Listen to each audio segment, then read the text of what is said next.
સિદ્ધેભ્યઃ ઓમ નમઃ સિદ્ધેભ્યઃ ઓમ નમઃ સિદ્ધેભ્યઃ. આતંબને પરમાત્મા હો, શાંતિ સારે દેશ में है देशना सर्वोदयी, महावीर के संदेश में महावीर के संदेश में.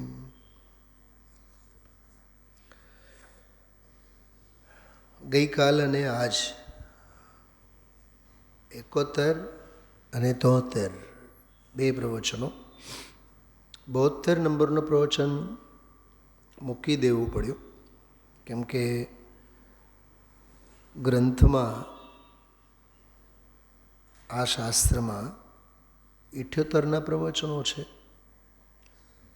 અને એમાં ઓડિયો રેકોર્ડિંગમાં બીજું એમાં પ્રવચન બીજા વર્ષમાં થયેલો પ્રવચન આવેલું છે, એટલે એ આપણે મૂકી દેવું પડ્યું. શાસ્ત્રો આપણા હાથમાં છે, બધા એના હાથમાં, એટલે બાકી મને એક વિચાર આવ્યા, આપણા હાથમાં જો શાસ્ત્ર જ ન હોત તો ગુરુદેવશ્રી જે બોલે છે એ આપણે સાંભળવાનું જ રહ્યું ને. ખ્યાલમાં આવ્યું. સ્ક્રીન ઉપર પછી ચાલતો હતો એ બરાબર, કેમ કે રિપ્લેસ થયેલું છે, ફ્લિપ થઈને સ્કીપ આઉટ થયેલું છે પ્રવચન. થોડીક વાત ગઈકાલના વ્યાખ્યાનની વાત કરવા માગું છું, પછી આજના વ્યાખ્યાનની વાત કરશું. આપણે થોડીક ચર્ચા આપણે ગઈકાલના પ્રવચને કરીએ પહેલાં 5, 7, 10 મિનિટ. એક બોલ હતો, એમાં સામાન્યની દૃષ્ટિ કરો, પછી જ્ઞાનના ભાગે વિશેષ વિશેષ બધું જાણવામાં આવી જાય, એવો એક બોલ હતો. થોડીક એની ગંભીરતા આપણે સમજવી, શું કહેવા માગે છે. તમારા હાથમાં શાસ્ત્ર જો હશે તો પહેલો જ બોલ ગઈકાલના વ્યાખ્યાનમાંનો 71મો પ્રવચન, પહેલો બોલ એટલે 191 નંબરનો બોલ વાંચીએ આપણે. મૂળ બોલ પહેલાં. દ્રષ્ટિનો દોર હાથમાં રાખ, સામાન્ય સ્વરૂપને ગ્રહણ કર, પછી ભલે બધું જ્ઞાન થાય. એમ કરતાં કરતાં અંદર વિશેષ લીનતા થાય, સાધક દશા વધતી જાય. દેશવ્રત અને મહાવ્રત સામાન્ય સ્વરૂપના આલંબને આવે છે. મુખ્યતા નિરંતર સામાન્ય સ્વરૂપની એટલે કે દ્રવ્યની હોય છે. થોડું ઊંડાણથી આ બોલને ધ્યાનમાં લેજો. મને એક ન્યાયનો વિષય ચોક્કસ આપ સૌની સામે મૂકવાનું મન થાય છે, શૈલાબેન, કે વસ્તુ સ્વભાવ સામાન્ય અને વિશેષ છે.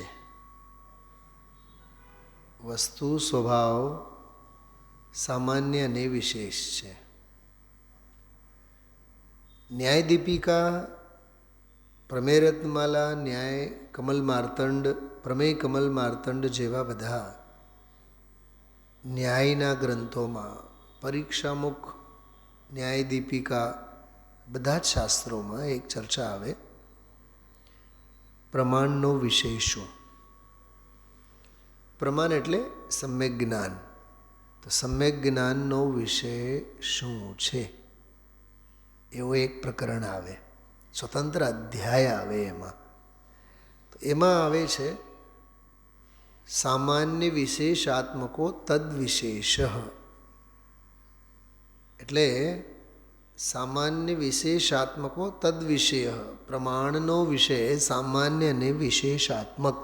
આત્મક એટલે સ્વરૂપ, સામાન્ય અને વિશેષ સ્વરૂપ વસ્તુ, પદાર્થ સમ્યક જ્ઞાનનો વિષય છે. હવે થોડીક વાત સાંભળજો બહુ શાંતિથી. ન્યાયના ગ્રંથોમાં સમ્યક જ્ઞાનનો વિષય શું છે એની વાત છે કે સામાન્ય પણ એનો વિષય છે અને વિશેષ પણ એનો વિષય છે. દ્રવ્ય સ્વભાવ પણ એનો વિષય છે, ગુણ અને પર્યાયો પણ એના વિષય છે. ત્રિકાળ પણ એનો વિષય છે અને ક્ષણિક પણ એનો વિષય છે. બરાબર? એ પ્રમાણના દ્રવ્યની વાત છે. એ જ્ઞાન પ્રધાન વસ્તુ વ્યવસ્થાની વાત છે. આમાં જ્ઞાન પ્રધાન વસ્તુની વાત નથી ચાલતી, આમાં દ્રષ્ટિ પ્રધાન વસ્તુની વાત છે. અચ્છા, બીજી એક ગજબની વાત, જ્ઞાનના વિષય એટલે જ્ઞાનના જ્ઞેય તો સામાન્ય અને વિશેષ બંને છે. પણ અહીંયા આ જે પ્રકરણ ચાલે છે 193 નંબરનો બોલ, આમાં દ્રષ્ટિના જોરની વાત છે, જ્ઞાનના જ્ઞેયની વાત નથી. કંઈક સમજાય છે? આંતરો ખ્યાલમાં આવે છે? જ્ઞાનના જ્ઞેયની વ્યવસ્થાની જ્યારે વાત થાય ત્યારે સામાન્યને પણ જાણે અને વિશેષને પણ જાણે. આમાં આવ્યું ને, બધું જ્ઞાન થાય. તો આ તો સીધી વાત સર્વજ્ઞતાની છે. બધું જ જ્ઞાન થાય, જાણવામાં વાંધો શું છે? જ્ઞાનનો એવો એ સ્વભાવ. તો ત્યાં સમ્યક જ્ઞાનમ પ્રમાણમ એના અર્થમાં સામાન્ય પણ એનો વિષય છે અને વિશેષ પણ વિષય છે. પણ અહીંયા જ્ઞાન પ્રધાન કથન નથી, અહીંયા દ્રષ્ટિ પ્રધાન વિષય ચાલે છે. ખ્યાલમાં આવ્યું?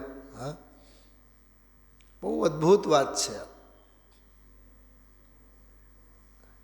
દ્રષ્ટાંતો તો ઘણા બધા આપણે આપી શકીએ. જેમ કે એક લોક વ્યવહારની દ્રષ્ટિમાં આપણે કહીએ, ભાણે આપણે બેઠા હોય તો મીઠું કેમ ન બનાવ્યું અને તીખું કેમ બનાવ્યું, કોઈ બહાનો આપણે કરવાના એમાં? ભાણે જે પીરસાતું હોય તે આપણે, બુંદીના દાણા હોય તો બુંદી જ ખાવાનું, ભુજિયા બનેલા હોય તો ભુજિયા, સાવ સાદી રોટલી હોય તો રોટલી. એમ નથી કહેવાના કે આપણે પૂરણપોળી કેમ નથી બનાવ્યા. કેમ કે ભાણાનો એક નિયમ છે, દુઃખ અને રોદના રોવાનો રડવાનો પ્રસંગ છે. એ ખાણીપીણીમાં ક્યાં તારું ધ્યાન?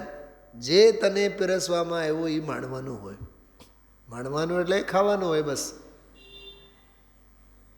પંચાસ્તિકાયમાં બે શબ્દો આવે છે બહુ સરસ. એક હોય છે મહાસત્તા અને એક હોય છે અવાંતર સત્તા. તો તું અવાંતર સત્તાના વ્યામોહમાં પડીશ ને તો તારા જેવા કોઈ દુઃખી નથી. જો હું તમને એક વાત કરું, કોરોનાના કાળમાં ઘરે કયું શાક છે અને કયું કઠોળ છે કોઈ દિવસ બાઈઓને વિચાર આવ્યા? બોલો બેન. હા, ચણા હોય તો ચણા બનાવી નાખ્યા, રાજમા હોય તો રાજમા. જિંદગીમાં કોઈ દી રાજમાને અડ્યા ન હોય. અરે સોયાબીનના દાણા હોય તો સોયાબીનના દાણાને બાફીને શાક બનાવીને ખાધા. કેમ કે જ્યારે બીજો કોઈ ઉપાય જ નથી હોતો તો જે છે એનાથી ચલાવવાની આપણી એક ટેવ છે. મહાસત્તા છે ને, કંઈક તો કંઈક, ખાખરા તો ખાખરા.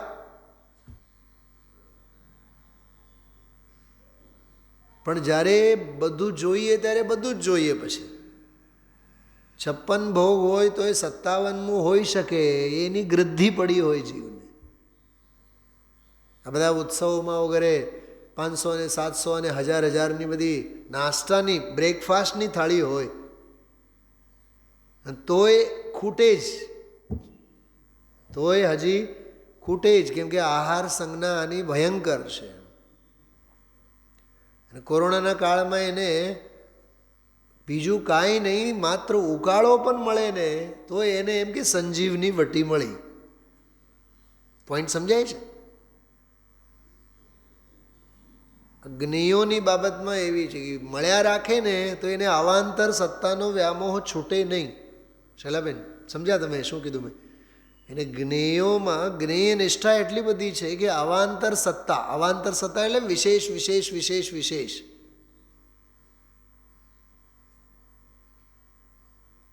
ગામડામાં સમજો એક કરિયાણાની દુકાન હોય, એક જ કરિયાણાની દુકાન હોય, દામજી કાકાની દુકાન હોય.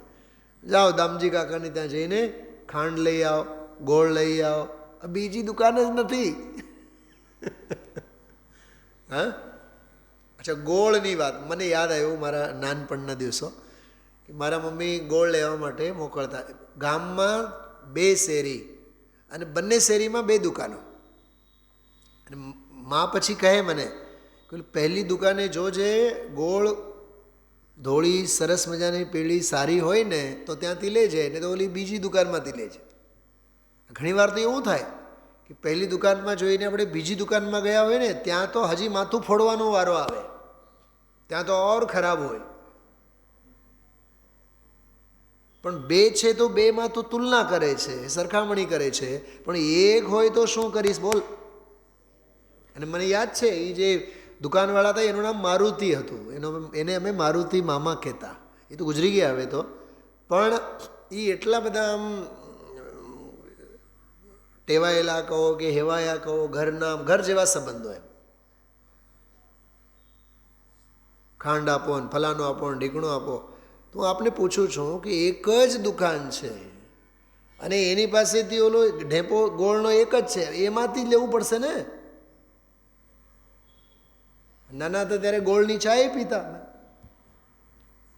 એ ખાંડનો તો ફેશન તો પછી આવ્યો એમ.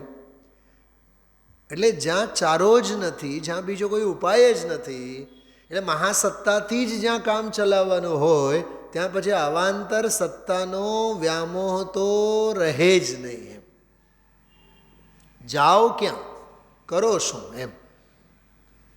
એટલે આમાં જે છે દ્રષ્ટિનો દોર હાથમાં રાખ, એ જે આખો વિષય છે ને એ આખો શ્રદ્ધાનો શ્રદ્ધેય સમજાવવામાં આવે છે. ઓલો ન્યાયનો વિષય છે એ જ્ઞાનના જ્ઞેયનો વિષય છે. મિતાભાઈ આ વાતને બહુ મગજમાં બેસાડી દેજો. જ્ઞાનના જ્ઞેયમાં આખી દુનિયા ગાંડી છે, પાગલ છે. આજે તો ગુરુદેવશ્રીએ પંડિતો પણ એની રવાડે ચડ્યા એમ કરીને વાત કરી. પંડિતો એ બાકાત નથી રહ્યા. અને આ તત્વનો અને આ જે માર્ગ છે ને પંડિતાઈનો માર્ગ નથી, આ આત્મજ્ઞાનનો માર્ગ છે, આત્મહિતનો માર્ગ છે. આમાં વિદ્વત્તા અને પંડિતાઈ અને ક્ષયોક્ષમ એની સાથે કાંઈ લેવું દેવું નથી. એટલે ઓલો જે ન્યાયમાં જે આવ્યું ને સામાન્ય ને વિશેષ, સમ્યક જ્ઞાનના વિષય, એ આગમ પ્રધાન શૈલી છે. એ જ્ઞાન જ્ઞેયની વ્યવસ્થાની વાત છે. આ ધ્યાન ધ્યેયની વાત છે. આ શ્રદ્ધા અને શ્રદ્ધેયની વાત છે. ઓલી વસ્તુ વ્યવસ્થાની વાત છે, આ અધ્યાત્મ વ્યવસ્થાની વાત છે, આ અંતરંગની વાત છે. મને આજે શૈલાબેન સિમંદર ભગવાનની સામે હું 5:30 પૌણા 6 વાગે ઊભો હતો દર્શન કરવા માટે. એકલો જ હતો, 10-1 મિનિટ ઊભો હતો. ત્યારે મારા ચિત્તમાં આ વિષય આવ્યો કે આ ઓલું સામાન્ય વિશેષ તો આપણે તો ઓલું ન્યાયમાં તો એવું ભણી આવ્યા છીએ કે સામાન્ય વિશેષાત્મકો તદર્થો વિષય, કે તે પ્રમાણનો વિષય તો સામાન્યને વિશેષ છે. તો આમાં સામાન્યને કેમ કીધું? ગઈકાલનો જ આખો આ સ્વાધ્યાય. તો આ દ્રષ્ટિનો વિષય શું છે, આમાં શ્રદ્ધાનો શ્રદ્ધેય શું છે, ધ્યાનનું ધ્યેય શું છે, એની વાત છે. આવી આ અદ્ભુત બધી ચર્ચાઓ આમાં ચાલતી હોય. એટલે આમાં કીધું ને કે મુખ્યતા તો નિરંતર સામાન્ય સ્વરૂપની છે, દ્રવ્યની છે. દૃષ્ટાંતની ભાષામાં કહું ને, દાખલાની ભાષામાં, ઘરેણાઓમાં મોહાઓ નહીં, સુવર્ણને પકડો, સોનાને પકડો.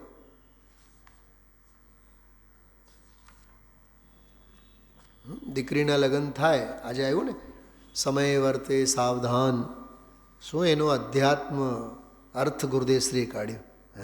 સમય એટલે આત્મા, એમાં વર્તવા માટે તમે સાવધાન રહો. વર્તવું એ ચારિત્ર્ય છે.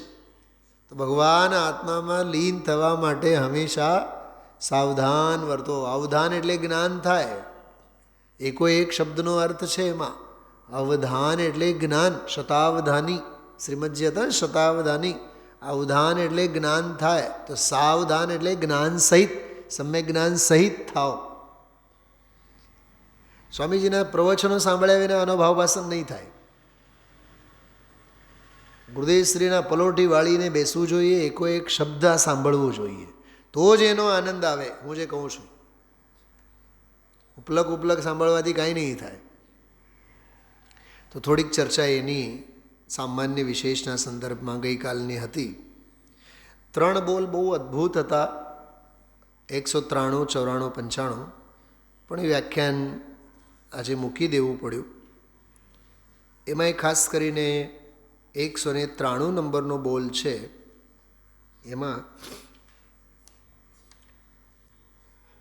જ્ઞાયકને જ્ઞાયક વડે જ પોતાનામાં ધારી રાખે છે. એમાં સાધકની સહજ જ્ઞાતા ધારા, ચારિત્ર્યની દશા, સ્વરૂપ લીનતાની દશા, સહજ કેવી રીતે વર્ત્યા કરે છે એને આપણે ભેદ જ્ઞાનની જ્ઞાતા ધારાની સહજ પરિણતિ આપણે કહી શકીએ. એમાં એક ટ્વિસ્ટ વાત આવેલી છે, બોલના છેલ્લે આવેલી છે. હું રાહ જોતો હતો વ્યાખ્યાનની શરૂઆતમાં કે આ જો વ્યાખ્યાન થશે ને અહીંયા, તો આ પંક્તિ બહુ વિચાર કરતો હતો કે પુરુષાર્થ વિના કાંઈ પરિણતિ ટકતી નથી, લખેલું છે આમાં. ધમજીભાઈ, જો ગ્રંથ તમારી પાસે છે, 175મું પાનું, પ્રવચનનું પુસ્તક કાઢો, 175 પાનું, એમાં 193 નંબરનો બોલ કે પુરુષાર્થ વિના કંઈ પરિણતિ ટકતી નથી. હવે 2 શબ્દો આવ્યા બહુ સરસ, 2 વાક્ય, સહજ પણ છે અને પુરુષાર્થ પણ છે. આટલી અલૌકિક ચર્ચા છે આ. કળશ ટીકામાં આની ચર્ચા સહજ સાધ્ય અને યત્ન સાધ્યના નામે કરવામાં આવી છે. મોક્ષ માર્ગ આત્મહિત સહજ સાધ્ય છે કે યત્ન સાધ્ય છે? તો સહજ સાધ્ય છે એમ કહેવામાં આવે તો પુરુષાર્થ ઉડી જાય, અને યત્ન એટલે પુરુષાર્થ, તો યત્ન સાધ્ય એટલે પુરુષાર્થ સાધ્ય છે એમ કહેવામાં આવે તો સહજતાવાળી વાત ગૌણ થઈ જાય. સમજાય છે, પકડાય છે વાત? જો અને તોની વાત, આમ થાય તો આમ થાય, આમ. પહેલાં મને બતાવો, હું જે કહું છું એ સમજાય છે? સમજી પકડાય છે વાત? હું એમ પૂછું, કામ સહેજ થાય કે પુરુષાર્થી થાય? તો તમારે એક જવાબ દેવો પડે. ખ્યાલમાં આવ્યો? બોલો. હા, તમે કીધું ને હમણાં પુરુષાર્થી થાય, હું એમ કે નહીં, વસ્તુ સ્વરૂપ તો સહજ છે. અને ગુરુદેવશ્રીના પ્રવચનો સાંભળ્યા હોય ને નહીં સહજ થાય તો પછી પુરુષાર્થવાળી વાત ઉડી જાય. તો એવી આ વિરોધાભાસી પ્રકરણ છે આમાં, જે પ્રવચન આપણા હાથમાંથી આજે છૂટી ગયું છે. જેને સાંભળવું જ નથી એની વાત તો નથી જ કરતા આપણે. જેને સાંભળવું નથી, સાંભળવામાં રસ નથી, એની તો વાત જ નથી. પણ જે આપણે સાંભળીએ છીએ આમાં આખા ફકરામાં પુરુષાર્થ વિનાનો કોઈ કાળ હોતો નથી. જો ભેદ જ્ઞાન અને પુરુષાર્થ એ બેઉની આમાં જુગલબંધી છે. મિતાઓ ભાઈ ધ્યાન આપજો, એ બોલમાં ધ્યાન આપજો. હા, જો ફરીથી હું વાંચું છું.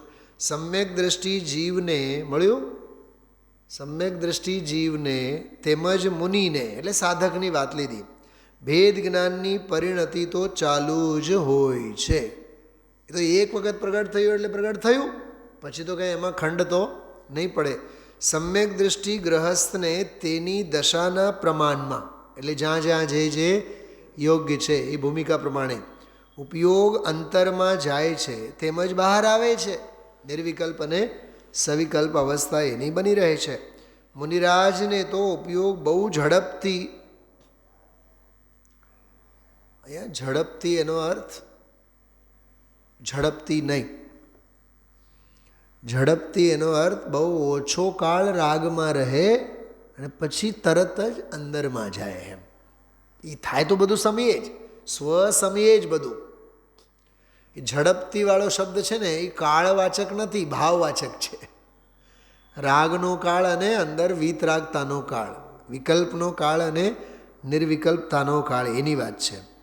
વારંવાર અંદર ઉતરી જાય છે. ભેદ જ્ઞાનની પરિણતિ એટલે જ્ઞાતા ધારા શબ્દ તરફ ધ્યાન આપજો. ભેદ જ્ઞાનની પરિણતિ એટલે જ્ઞાતા ધારા બંનેને ચાલુ જ હોય છે. બંનેને એટલે કોણ બંને?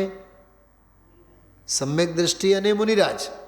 પંચમ ગુણસ્થાનવર્તી, ચોથા ગુણસ્થાનવર્તી, સરાગ સમ્યક્ત્વી એમ આપણે કહીએ. જો કે એ સરાગ જ છે, પણ વ્રતિ અને અવ્રતિ શ્રાવક સમ્યક દૃષ્ટિ અને મુનિ ભગવંતો બંનેને જ્ઞાતા ધારા એટલે ભેદ જ્ઞાનની પરિણતિ તો ચાલુ જ હોય છે. તેમને ભેદ જ્ઞાન પ્રગટ થયું ત્યારથી પુરુષાર્થ વિનાનો કોઈ કાળ હોતો નથી. આ આખું વાક્ય સુવર્ણ અક્ષરે લખી રાખવા જેવું છે. પકડાય છે બધાને. તેમને એટલે એ બેઉ બંનેને, સાધકોને, ચોથાવાળા હોય, પાંચમાવાળા હોય, છઠ્ઠા સાતમાવાળા હોય, શ્રેણીવાળા હોય, તેમને ભેદ જ્ઞાન પ્રગટ થયું ત્યારથી પુરુષાર્થ વિનાનો કોઈ કાળ હોતો નથી. અને આપણી કથા, હે કુસુમબેન બોલો, દિલ્હી ગયા તો રાજકોટ છૂટી જાય. મેં અતિશયોક્તિ નથી કરતો. મેં મારી દીકરીના લગ્નના દિવસે પણ બપોરે સવારનો પ્રવચન સાંભળ્યું છે, એવી કડાકોટમાં પણ. મને ખબર હતી આ રજકણ તારા રખડશે જેમ રખડતી રેત, મૂકવાનું તો નહીં જ.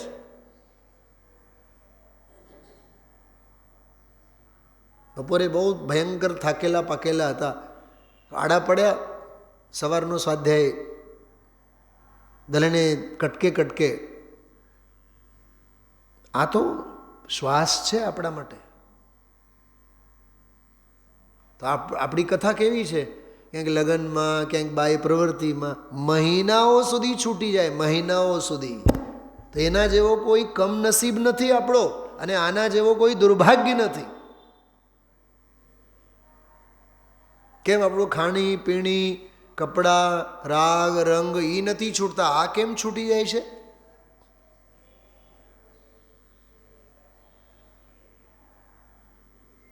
આ વાક્ય સમજો, બહુ માર્મિક છે કે ભેદ જ્ઞાન પ્રગટ થયું ત્યારથી પુરુષાર્થ વિનાનો કોઈ કાળ હોતો નથી. અને આપણી ભાષામાં કહીએ, જ્યારે આપણે રાગના પુરુષાર્થમાં હોઈએ, જે નપુંસકતા છે, રાગના પુરુષાર્થમાં એટલે જે નપુંસકતા છે, ક્લીબ છે, ક્લીબ પણ હિજડાપણું છે, એમાં ક્યાં વૈરાગ્ય અને વીતરાગતાનો પુરુષાર્થ આપણું ચાલે છે. એટલે ધન્ય ભાગ્ય છે જ્ઞાની જીવો. એક વખત ભેદ જ્ઞાન પ્રગટ થયું એટલે ધારા પ્રવાહ ચાલુ રહે છે.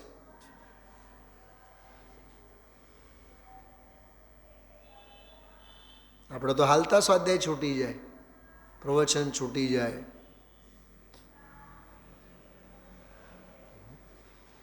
કિંમત નથી ખરેખર તો આપણને. અને છૂટી જાય એનો રંજય નથી. સમજો, બે પ્રવચન છૂટી ગયા તો ત્રીજે દિવસે, ચોથે દિવસે બે પ્રવચન બપોરે સાંભળો ને.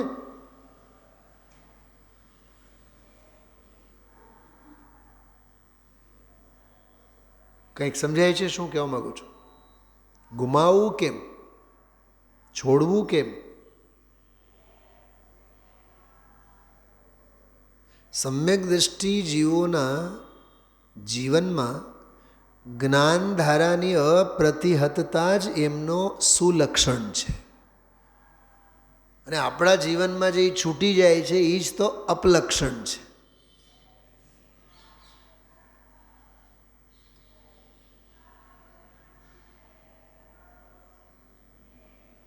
ખ્યાલમાં આવે છે? હા, આમાં જો તેમને ભેદ જ્ઞાન પ્રગટ થયું ત્યારથી પુરુષાર્થ વિનાનો કોઈ કાળ હોતો નથી. બોલો, અપ્રતિહત પુરુષાર્થ, અપ્રતિહત પ્રત્યેનો પુરુષાર્થ અને અપ્રતિહત પુરુષાર્થ. અપ્રતિહત સ્વભાવ પ્રત્યેનો પુરુષાર્થ અને અપ્રતિહત પુરુષાર્થ. અવિરત સમ્યક દર્શીને ચોથા ગુણસ્થાન પ્રમાણે અને મુનિને છઠ્ઠા સાતમા ગુણસ્થાન અનુસાર પુરુષાર્થ વર્ત્યા કરે. ફરીથી બેઉને લીધા આમાં. હવે જો પુરુષાર્થ વિના કાંઈ પરિણતિ ટકતી નથી. આ આપણને બહુ વધારે લાગુ પડે. હા નીતાબેન, આ આપણને બહુ લાગુ પડે આ વાક્ય. તો પિનઅપ કરીને રાખવા જેવું છે. પુરુષાર્થ વિના કાંઈ પરિણતિ ટકતી નથી.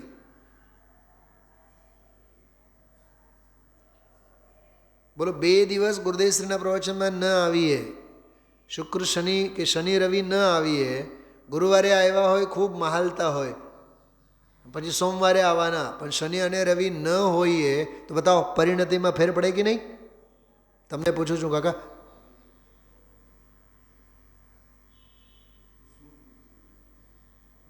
બોલ લીના. તો એક સ્વાધ્યાય છૂટે એટલે એનો જે સાતત્ય તૂટે ને એનો રંજ વર્તવો જોઈએ આપણને, એમ કહું છું. અને એ તૂટે જ. કેમ કે રાગનો રંગ તરત જ ચડે. વૈરાગ્યને વીતરાગતાનો રંગ તો જો આટલા પંચકલ્યાણકો થાય છે, આટલા પંચકલ્યાણકો દુનિયાભરમાં, આપણા ભારતમાં દર મહિને 2 મહિને આમ જાણે કે રાફડો ફાટેલો છે. મારો એક પ્રશ્ન છે, મને જ પ્રશ્ન છે, મારી જાતને પ્રશ્ન પૂછું છું. ચલા બેન, હજારો પંચકલ્યાણકો થયા. આકર્ષણ કયા કલ્યાણકનું હોય છે? આજની તારીખમાં પણ. કેમ કે રાગ રંગ નાચ ગાન જન્મ કલ્યાણકનો જ. અને જે કેવળ જ્ઞાન કલ્યાણક ડાયરેક્ટ એપ્રોચ કરે છે, ડાયરેક્ટ એપ્રોચ કરે છે આત્માને. જે જાણતો અરહંતને, હા, ગુણદ્રવ્યને પર્યાયપણે તે જીવ જાણે આત્મને, એ ઉપદેશ કેવળ જ્ઞાન કલ્યાણકના દિવસે આવે. ધનજીભાઈ, 5 કલ્યાણકોમાં સર્વસામાન્ય ગ્રહસ્થોને માટે લાભકારી કલ્યાણક કોઈ છે તો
અને જીવ માને છે, વ્યવહારાભાસી માને છે કે અમે તો ઘણું બધું કરી લીધું. જો પંચકલ્યાણકો થાય ને 8-8, 10-10 દિવસ, પછી થાકી પાકીને જ્યારે ઘરે આવ્યા હોય અને પછી આડોશ પાડોશવાળા બધા એને પીઠ થાબડવા માટે આવે, તમે તો બહુ ભાગ્યશાળી, તમે તો સરસ લાભ લીધો, કેવા તમે ભાગ્યશાળી, કેવું લાગે ત્યારે?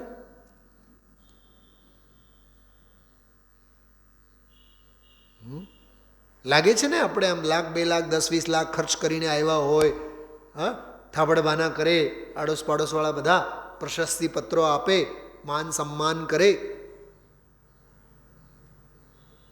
હમણાં એક જગ્યાએ મહારાષ્ટ્રમાં 2-5 વર્ષ પહેલાં એ પંચકલ્યાણકમાં ત્યાં વેદી પ્રતિષ્ઠામાં એક ભાઈ સૌધર્મ થયા હતા.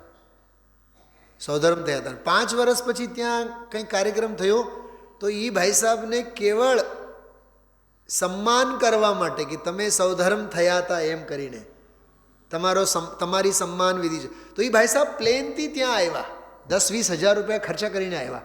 શેના માટે? શાલ ઓઢાડવા માટે. અને હું બેઉ સભાનો હું સાક્ષી હતો. તો મને એ જ વિચાર આવ્યા, પંચકલ્યાણક તો થયા 5 વર્ષ પહેલાં, ત્યારે તમે જ્યારે 31 લાખ કે જે પણ ખર્ચા કર્યા હોય તો એની હજી પણ સંજ્ઞા ચાલુ જ. તને દેવ થવામાં રસ છે કે દેવાધિદેવ થવામાં રસ હોવો જોઈએ? શું કીધું?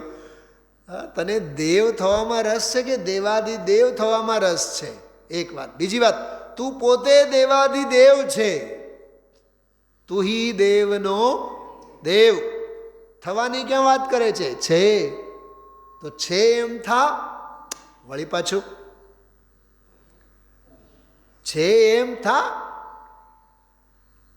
થાય એમ શું કામ એના ચક્કરમાં તો પડે છે? પર્યાયનો મહિમા છૂટતો નથી. અટકવાના રસ્તા ઘણા છે. હા, તો સહજ સાધ્ય અને યત્ન સાધ્ય. નિશ્ચયભાષી અને વ્યવહારાભાષીની અપેક્ષાએ આ એક બોલ હતો, પણ આજે આપણે ન સાંભળી શક્યા. ગુરુદેવસિંહ ખોલ્યા જ હોય એમાં બધી ચર્ચા એમાં આવી જ હોય. એમાં પછી એક બોલ છે, પૂજ ગુરુદેવે મોક્ષનો શાશ્વત માર્ગ અંદરમાં દેખાડ્યો છે, તે માર્ગે જા. એ મસ્ત બોલ છે આખો, પણ એમાં ગુરુદેવશ્રીની જરાય પોતાની આમ જેને કહે ને કે પ્રશંસા અને આત્મભાવના જેવી બહુ સરસ એનો અર્થ. મેં એ વાંચ્યું, આજે પ્રવચનમાં બેઠો તો ત્યારે એની બધી વ્યાખ્યા વાંચે. 31મી ગાથા સમયસાર જ્ઞાન સ્વભાવે અધિકવાળો સંદર્ભ ગઈકાલના એટલે આ 72માં પ્રવચનમાં આપેલો છે, વાંચવા જેવું છે. બાકી આજનો જે સ્વાધ્યાય થયો 73મો, એમાં 196 નંબરનો બોલ હતો. એમાં સ્વરૂપ તો સહજ જ છે, સુગમ જ છે, અનભ્યાસે દુર્ગમ લાગે છે. કોઈ બીજાના સંગે ચડી ગયો હોય તો તેને તે સંગ છોડવો દુષ્કર લાગે. ખરેખર દુષ્કર નથી, ટેવને લીધે દુષ્કર કલ્પાય. પરસંગ છોડી પોતે સ્વતંત્રપણે છૂટા રહેવું તેમાં દુષ્કરતા સી, તેમ પોતાનો સ્વભાવ પામવો તેમાં દુષ્કરતા સી, તે તો સુગમ જ હોય ને. આમાં સહજ સ્વભાવ, સુગમ સ્વભાવ, અભ્યાસ હશે તો એ સુગમ, અનભ્યાસે એ બધું દુર્ગમ. અને ટેવ, પડેલી ટેવ, એની બધી ચર્ચા આમાં ખૂબ સરસ રીતે ગુરુદેવશ્રીએ કરી છે. એમાં એકત્વ વિભક્ત ભગવાન આત્મા સુલભ છે સમયસારમાં, દુર્લભ નથી. પણ અનાદિકાળથી કામભોગ બંધનની કથાને રવાડે ચડેલો જીવ એને દુર્ગમ થયું પડ્યું છે. એ બધી ચર્ચા આજે ખૂબ ખૂબ સરસ ગુરુદેવશ્રીએ કરી છે. ખૂબ વૈરાગ્ય રસથી સભર સજ્જાયમાળા એમાં સહજાનંદી રે આત્મા સૂતો કંઈ નિશ્ચિંત રે કાવ્યને આધારે કરી છે. શ્રીમદજીનો એક સંદર્ભ બહુ સરસ આપ્યું છે, સત સરળ છે સર્વત્ર છે. પણ ઓલું મૂળ બોલ છે ને એવું છે, સત સરળ છે સર્વત્ર છે, પણ જેણે જાણ્યું એને. એ પોઈન્ટ આમાં ન આવ્યું, પણ એમાં બતાવનાર હોવા જોઈએ એમ નિમિત્તની થોડીક વાત આવી, એના ઉપર ગુરુદેવશ્રીએ ફોકસ કર્યો. બોધિ દુર્લભ ભાવનાની વાત આમાં સરસ રીતે સુલભ દુર્લભના સંદર્ભમાં ખૂબ મનોમંથન કરવા જેવી છે આજે. એટલે ગુરુદેવશ્રી બોલ્યા 194 નંબરનો બોલ બહુ સૂક્ષ્મ છે. ત્યારબાદ એક અમૃત ધારા એક ગ્રંથ બોલ્યા. એમાં એક વિદ્વાનનું નામ લીધું છે જગનમોહનલાલજી. ફૂલચંદજી સિદ્ધાંત શાસ્ત્રીને બધું જ ખબર છે એની વાત કરી. આમાં નામ છે ને શૈલાબેન, અમૃતધારા. અમૃતધારા નથી, પુસ્તકનું નામ છે અધ્યાત્મ અમૃત કલશ. એ પુસ્તક મારી પાસે છે.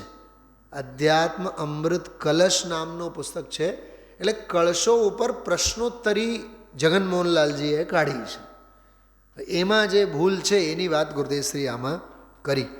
બહુ ઝીણી વાત. લોકોને વ્યવહાર રાગ છે એનો રસ છે અને વ્યવહાર ક્રિયાથી અંદર નિશ્ચયમાં પહોંચાય છે એવું લખાણ જે છે ને આચારાધિકમાં આવે જ છે, પણ એનો અર્થઘટન આપણે સમજવું જોઈએ. 191 નંબરના પાને 69-70 સમયસાર આ આત્મા પોતાના અજ્ઞાન ભાવને લીધે જ્ઞાન ભવન માત્ર જે સહજ ઉદાસીન અવસ્થા તેનો ત્યાગ કરીને, એ આખો સંદર્ભ ખૂબ સરસ ગુરુદેવશ્રી આજે સમજાવ્યા. પરમાત્મ પ્રકાશનો પણ ઓલો 36મી ગાથાનો જે દૃષ્ટાંત છે, જેને રાગ પ્રત્યે ઉપાદેય બુદ્ધિ છે, પ્રેમ છે, એને આત્મા પ્રત્યે આત્મા એમને હે છે. એ બહુ સરસ સંદર્ભ 192 નંબરના બાને આપ્યો. પછી જયપુરની ઘટના, રુચિ અનુયાયી વીરવાળો એક પ્રકરણ અને પુણ્યનો પ્રકર્ષ, 21 હાથી આ તે બધું. એમાં આત્માએ રથ ચલાવ્યો એ વાત 3 કાળમાં નથી, એ બધી મૂળ વાત એમાં આવી. અને 197 નંબરનો બોલ સમયસારજીનો પ્રજ્ઞા છીનીવાળો પ્રકરણ છે. બરાબર? તમને એમ લાગે કે આખું પાનું ભરીને છે, 194 અને 95 બંને પાના ભરીને છે. આને માટે મૂળ ગાથાઓ જે છે 294, 295, 296, 297 આ ગાથાઓ, 98, 99 આ બધી ગાથાઓ મૂળમાં વાંચવા જેવી છે. પ્રજ્ઞાછીનીનો પ્રયોગ, ભેદ જ્ઞાનનો પ્રયોગ કેવી રીતે આમાં કરાય એ આખી મૂળ ગાથામાં છે. અને એનો આજે આખું સરસ પ્રજ્ઞાછીનીવાળો પ્રકરણ ગુરુદેવશ્રી આજે લીધું છે. આમાં એક બહુ સરસ છડાલનો તો બહુ સરસ યાદ કર્યા છે. યહ રાગ આગ દહે સદા તાતે સમામૃત સેઈએ. જો રાગ એ આગ છે, અકશાય ભાવ જે સ્વભાવ ભાવ એની વાત આમાં કરી છે. એમાં તમે જો 197ના પાને ગુરુદેવશ્રી જે બોલ્યા ને કે પ્રજ્ઞાછીની પટક એમ કરીને, તો મુમુક્ષુ રામજીભાઈ જેવા એ બોલ્યા, આ તો અમને યાદ રહી ગયું. ગુરુદેવશ્રી માર્યા છે ચાબકા. ધનજીભાઈ, યાદ રહી ગયું એટલે કે બહુ મોટા તીર નથી માર્યા. ગુરુદેવશ્રી બોલે છે યાદ રહી ગયું. એમાં શું, પહેલાં એને ધારણમાં તો યાદ રહે કે માર્ગ તો આ છે, કરવું પછી, પણ ધારણામાં તો વાત એમ લેવી કે રાગથી ભિન્ન પડવું એ પ્રજ્ઞાછીનીને સાધન છે, બીજો કોઈ માર્ગ છે નહીં. આમ જેને જ્ઞાનમાં, પરલક્ષી જ્ઞાનમાં પણ સાચાપણું નથી, એને રાગથી ભિન્ન થવાની યોગ્યતા જ નથી. બોલો, કેવા અભિશાપ જેવું લાગે. આવડત જ નથી, એ અણઆવડતવાળો જીવ છે. આ પ્રકરણ બહુ સરસ છે. પછી એમાં આખી પ્રજ્ઞાછીનીની આખી વિધિ અનુભવની આમાં સમજાવી. નાટક સમયસાર અનુભવ રત્ન ચિંતામણીવાળો એ યાદ કર્યો. ભાવનગર અને જામનગર બંને રાજવીઓને યાદ કર્યા અને ભિકારાપનાને પણ આમાં એમના યાદ કર્યા. અને ત્યાર પછી પણ ઘણું બધું સરસ મોક્ષમાં પ્રકાશકની વાત. ગુરુદેવશ્રીનું કેવું નિર્લિપ્ત જીવન જો. મેં તો કોઈને કહ્યું નથી અને કહેતો પણ નથી. પૈસા માટે અહીં તો કોઈને અમે કહેતા નથી. અમને તો એની કોઈ વિસ્મયતા જ નથી લાગતી કે 2.5 લાખ આપે. હવે 78માં 2.5 લાખની વાત છે, યાદ રાખજો. અત્યારે 2.5 કરોડ આપે તોય કોઈ વિસ્મયતાની વાત નથી. સમજવા જેવું છે આખું પ્રકરણ. પછી ઉપશમ રસ વરસે રે પ્રભુ તારા નયનમાં કાવ્ય લીધું. એ નાની ઉંમરમાં કંઠસ્થ કરેલું ભક્તામર સ્તોત્ર. એમાં યય શાંત રાગ રુચિભી પરમાણુ વિસ્વમ શ્લોક છે, પરમૌદારિક દેહ સંબંધીનો. એ આખો યાદ કર્યું. વચનામૃત વિતરાગના એ આખો અંશ યાદ કરીને સમય વર્તે સાવધાન પ્રકરણ સાથે આજનું વ્યાખ્યાન પૂરો થયો. તો લગભગ આપણે 71, 72 અને 73 51 મિનિટમાં ત્રણેય વ્યાખ્યાનો અંગેના મૂળ ભાવો છે એની બધી ચર્ચા કરી. આવતીકાલે હવે વળી પાછો પ્રજ્ઞાચીનીનો પ્રકરણ બહુ સરસ આવશે. તો કાલે હું આ 294 વગેરે બધી ગાથાઓ સાથે લઈને પછી આપણે એની ચર્ચા લેશું. ઓમ નમઃ સિદ્ધેભ્યો.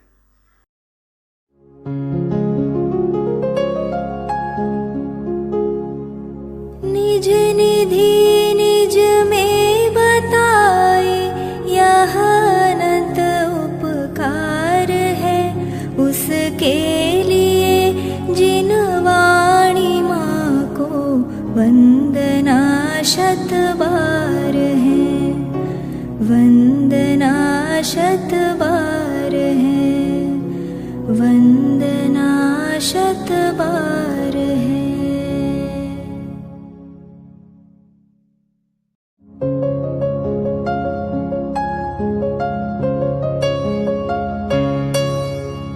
हे जिन वाणी भारती तो ही जपो दिन रैन जो तेरी शरणा गहे सो पावे सुख चैन.